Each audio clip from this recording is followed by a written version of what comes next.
UN Deputy High Commissioner for Human Rights Flavia Pansieri says that the Office of the High Commissioner for Human Rights regrets the position of the Sri Lankan government.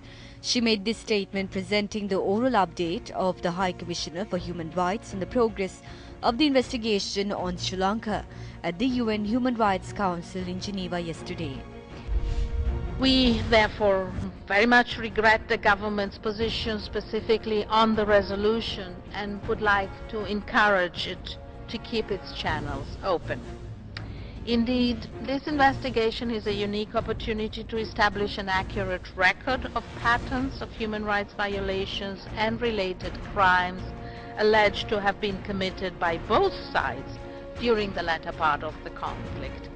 In this context, the ongoing campaign of threats, harassment, intimidation and reprisals by both state and non-state actors since March against civil society groups, human rights defenders and victims organizations, including those engaging with the international inquiry, is deplorable. This climate of intimidation and threat constitutes a real challenge for the investigation mandated by the Human Rights Council. It also undermines the prospects for Sri Lanka's own domestic investigations, where witness and victim protection has long been a concern. Exercising Sri Lanka's right of reply, Permanent Representative Ravinada Arya Singha said the government of Sri Lanka's opposition to the investigation is more justified today than it was in March this year. GSL's opposition to the OHCHR investigation would seem even more justified today than it did at the time the resolution 25/1 was carried in late March 2014. For over the past 6 months, the operationalization of this resolution has clearly violated both the letter and spirit of the said resolution. Let me draw to this Council's attention several grave anomalies in the conduct of this investigation.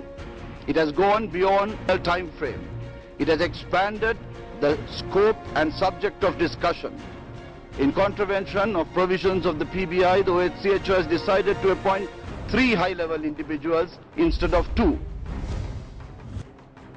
The suspect, who was arrested in connection with the attack on Newsfirst.lk correspondent in the Halyala town, has been remanded until the 1st of this month. The suspect was produced before the Passara Circuit Magistrates Court today.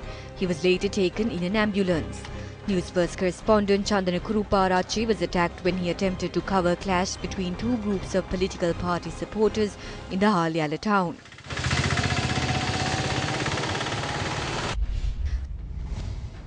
We received an astonishing report from Baddegama, where a house in the area received an electricity bill of 150,000 rupees.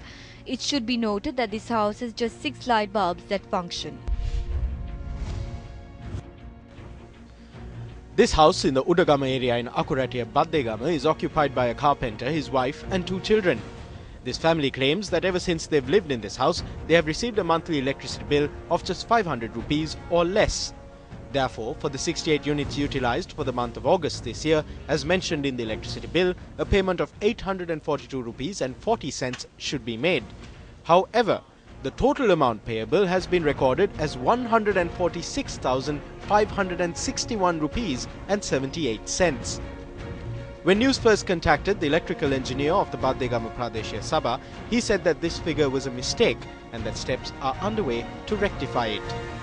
However, this act of negligence ended in tragedy. When my husband saw this, he got sick. He was admitted to the Karapiti hospital for 4 days. What little money I had saved was also spent because of this. The book Development and Reality, authored by B.M. Chandra Tilaka, was launched in Colombo. Veteran diplomat Dr. Janta Dhanapala, who was the chief guest at the event, made some interesting remarks on the state of the nation. I'd like to pay a tribute to Mr. Chandra Tilaka. To me, at a time when our politicians are very fond of dividing the country into patriots and those who are traitors, here is a classic example of a patriot. Unlike the many people in the political field who have their sons and daughters abroad, some of them smuggle them into diplomatic missions. So here is a classic example of a citizen, public spirited citizen who comes back and writes a book about his thoughts. The state of affairs in our country is so bad that we need to look beyond the glorious past that we are very fond of talking about and try to identify the main elements of our society that we seem to have neglected. The discipline, the old customs and traditions, and the respect for law and for society